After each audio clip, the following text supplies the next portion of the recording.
Hello, Sven. Very, very excited to have you today, as you are one of our Season 7's mentor, and it's really my honor to interview you today. And before we start, can you tell me a little bit who's Sven? Yeah, thanks for having me. Looking forward. Yeah, I'm the editor-in-chief and co-founder of BTC-ECHO.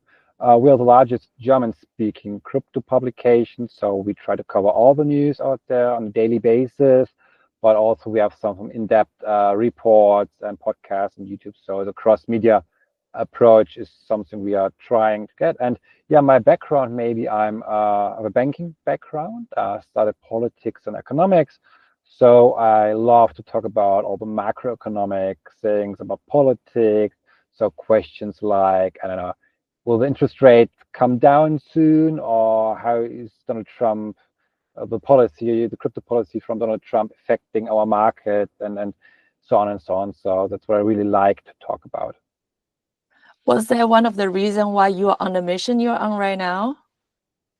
Yeah, I mean, as the largest publication in the area, in the German-speaking area, I think we have a high responsibility to educate the people, to give a sufficient assessment of the current situation, that the people know, okay, maybe it's not that bad right now, the situation with the falling prices and so give the people more background information, doing some interviews with decision makers, explaining how some protocols are working and so on. So it's that's my mission to make like the crypto adoption working for the German speaking area, because of course we can also read and watch English speaking content, but many people in Germany are not that familiar with English content. So I think it's important to provide information in their native language. And that's what we are doing. That's our mission for the DACH region. So not only Germany, so also Austria and Switzerland as well, of course. Can you tell me like where you from actually? From Germany? Yes, we are based in Berlin, so our editorial office and the most people are based here, but we have also the office where the founder is coming from, Mark Price. He's based in Kleve, close to Düsseldorf. That's really more well known. But more and more, yeah, we're becoming a remote company, let's say. So many people are working from, I don't know where, everywhere in Germany, from little cities to big cities. So it's mixed. It's very mixed. And how do you see the current situation? Since you mentioned the politics, I think macroeconomy is really, really important, not just globally, but also local market. Can you give me a little bit insight from the global perspective and down to the local perspective? Sure. I mean, right now the uncertainty is quite high with Donald Trump and all the tariffs he's yeah, promoting right now. No one knows what's coming next week and the week after. That's what we can see right now in the markets, of course. If you have to look on the US dollar, who's shrinking, prices are coming down, not only in the crypto market, everywhere. And I think the crypto market, or Bitcoin especially, is quite strong compared. I mean, like what we all saw in the S&P 500 and so, that's tremendous damage, let's say. So Bitcoin is doing his job. Of course, we need to wait for more liquidity, I think, because I'm a more the macro guy. I think that the markets are driven a lot by liquidity in the end. And what we're seeing right now is a transition of tightening of a tightened situation in terms of monetary policy, what we're seeing right now. And I think it's changing. And with Donald Trump, he wants that more money flowing into the markets at some point, that the interest rate is coming down. So in my point of view, the damage we are seeing right now in politics, it's maybe with an intention from him also, that he needs that kind of slowdown in the economy to trigger the central banks, or the Fed in that case, to print more money, or making the situation more comfortable for investors and the industries. So I'm quite optimistic for the coming six months, 6 to 12 months, let's say, where I think we will coming back to like the new all-time highs, and the crypto market is getting more momentum. Also, especially when the regulation is coming into place, because right now we don't really know what's happening in the US with the regulation. We know, okay, he's a pro crypto guy. He wants to change it in favor of the crypto industry, but not yet. It's not clear what will happen. In Europe, of course, it's a different situation. We have, with the markets and crypto asset regulation, a more clear framework. Of course, it's more restrictive for the industry, but we have a clear framework. And I think that will also promote the industry, bringing new companies to Germany, Austria, Switzerland, and all other European countries. So I'm absolutely optimistic. Even right now, I think it's the best thing to zoom out and not looking on a daily basis on the prices. That makes you crazy. It drives you crazy. But for the moment, yeah, just we have to go through it. It's hard, but in 2 or 3 months, I think no one will talk about the problems from today. And what kind of role do you see crypto playing in this kind of situation? I mean, at the moment, for the most investors, it's a risk on asset, and the behavior is quite similar to some tech stocks and assets with no cash flow. Bitcoin is maybe a little bit different for some people, a little bit more the safe haven, more the speculative gold. However, it's not working like gold. So we're seeing gold making new all-time highs, and Bitcoin it's not working like that. I hope so at some point, but we are not there yet. However, I think that it would return. So right now, of course, it's a problematic situation. I mentioned it already. The liquidity was a dry up of liquidity in the last week. The US dollar was very, very strong, but now we see that it's changing right now. A US dollar is getting weaker, which is like the antithesis to crypto. So a strong US dollar isn't that good normally for crypto, and it's all changing right now. So in a few weeks, I think we are in a very, very bullish mode. And which kind of sector in blockchain Web3 kind of umbrella do you see have a really promising outcome? That I know stables has been really, really strong, and AI agent recently also. As a media guy, you're always the front line of the, any kind of actions. So what would you see? Sure. I mean, we always try to find out what's the big next wave we try to jump on the train, let's say. But for me personally, I totally believe in the real world assets and the whole tokenization narrative, because that's something with like a substantial basis. What we are seeing right now, you mentioned stable coins. I mean, it's growing and growing. It's the amounts that are flowing into US dollar stable coins. It's crazy, and it's a very positive sign for me that there's a real use case. Like be it for freelancers and digital nomads that are using stable coins for getting the payments, or traders, of course. I think it's more in the trading scene a well-known use case. And I'm a total believer of stable coins. And of course, with BlackRock, Larry Fink is telling us, hey, every asset is getting tokenized on chain. I think that's very promising, and it will adapt and improve the institutional adoption. That's what we need right now. The retailers don't have the money. I mean, they have a lot of money, of course, but it's a different dimension, of course, if institutional players coming into the market. That's my main thesis and narrative. But of course, as you also mentioned, there can be other hype. I'm optimistic. I mean, it's always happening every some month that there's a game, maybe we'll see some blockchain games that are really making fun. I mean, the last games are, well, like not good in the end. So it crashed, like Axie Infinity, for example, a few years ago. But the games I'm seeing right now, I mean, there are a few really good ones that are making fun, and that's important for a game. So maybe we are seeing a high scaling opportunity there in this sector. But also, as you mentioned, AI. I mean, AI is the main driver right now in not blockchain, but maybe in the general transition of our economy into digitization. It's the narrative about blockchain for the most people. And we could see that if NVIDIA, for example, is doing something new, that also AI tokens have a good performance in the end. I'm not that sure sometimes about the substantial use case right now from AI tokens. They will have one, but it can take a lot of time. So it could be a good hype, a good driver, but I'm not that optimistic about a current and fast adoption. I can see a lot of passion when you're talking about this kind of topic. Can you let me know, how did you start it, like BTC-ECHO? How did you start, in the basement, or like, those kind of typical story, or different? Yeah, it was like that. I mean, I'm not actually started. It was Mark Price who started this in 2014, and I joined him in the end of 2015. And in the very beginning, it was just a hobby project. It wasn't a business in that way. And then, in 2016, we saw, okay, there's this topic is growing and the interest is growing. So yeah, let's do something with BTC-ECHO, with our little hobby project. And yeah, in 2017, we decided to make that full time, to be a real business. And then we started out, to build up an editorial office. I moved to Berlin at this time in 2017. There was the ICO hype. Maybe some of you, or you remind the ICO hype in 2017, a crazy time.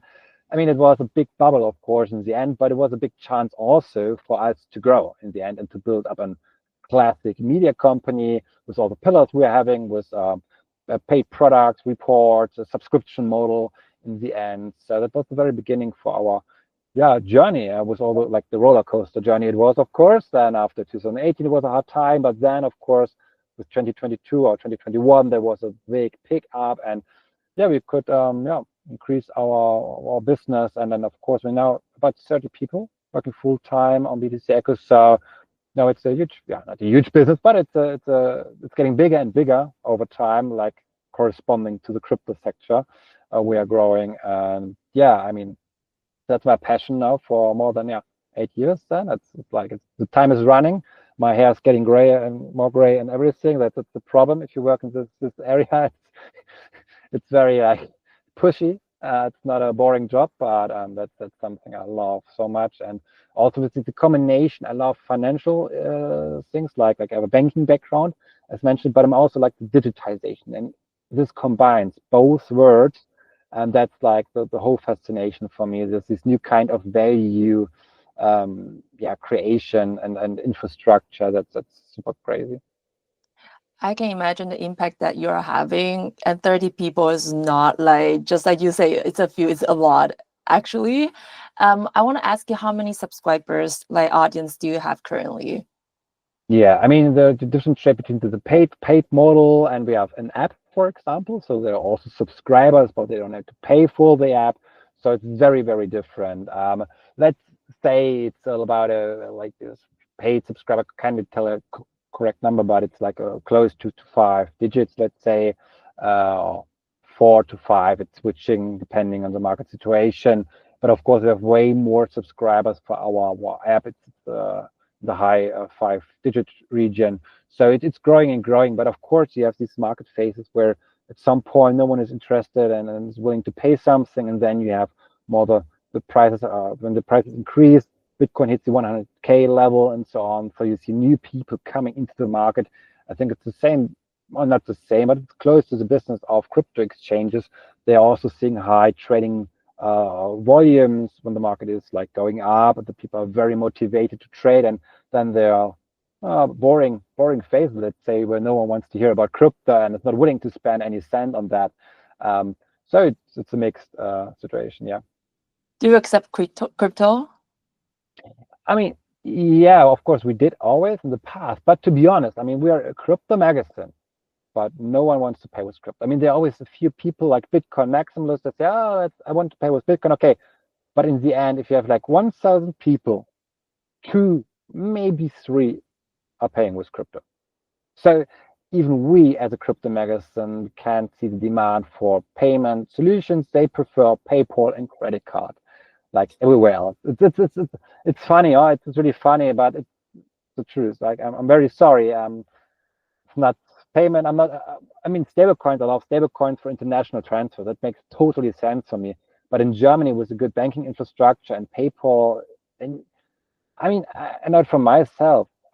When I order something like for lunch, like 20 minutes ago, it was via PayPal.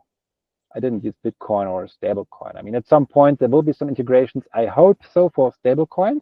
Would be great to have an Uber app or so, or my delivery app, and I can pay via stablecoins with some lady, let's say rewards or whatever they can give to me by using these kind of stablecoins.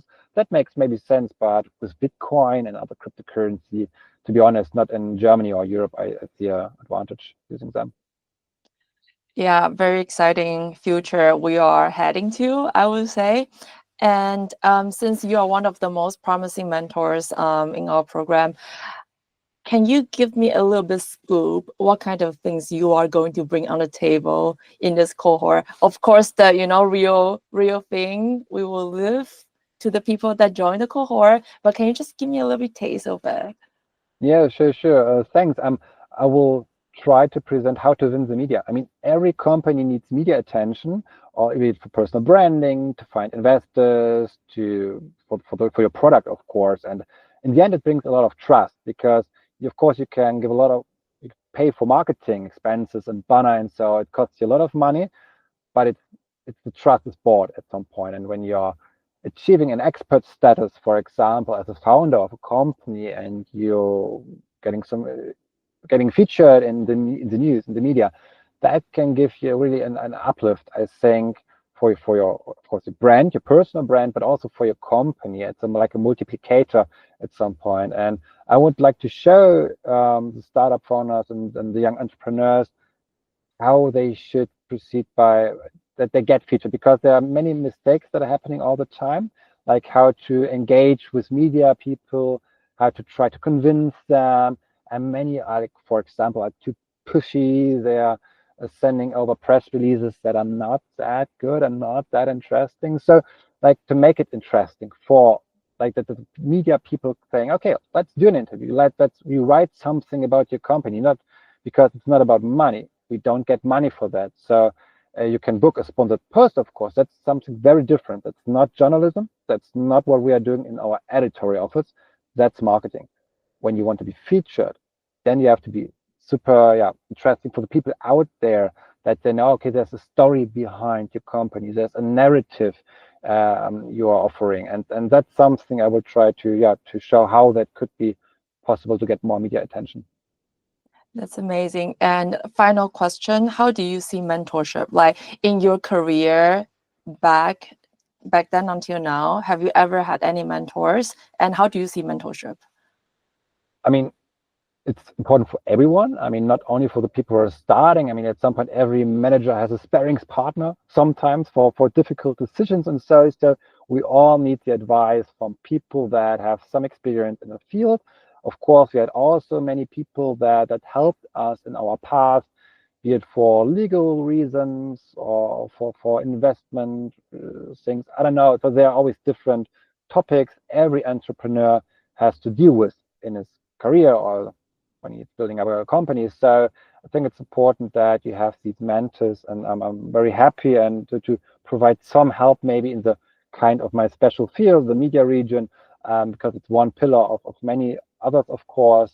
But I'm really like to provide some information, and I think it's good that you do this job. I mean, that's very important from your side, that you take the people on their hands and say, hey, let's do this together. We can show you, we can connect you with people that makes it maybe a little more faster, your building, your startup creation. Thank you so much, Sven. I think that is so valuable, even though it's just 20 minutes. And I think you already provide a lot of insights, not just about you, about the mission you're on, the journey, whatever you are building right now. I think it's super important for the world, like understanding current market, how's the market outlook. And we as Blockchain Founders Group, very, very excited to have you. I'm also super keen on learning a lot from you as well. So thank you so much for giving me your time. Yeah, thanks. And I'm very happy to join you as a mentor. Thanks a lot for your job, Kuan-Ning. Thank you.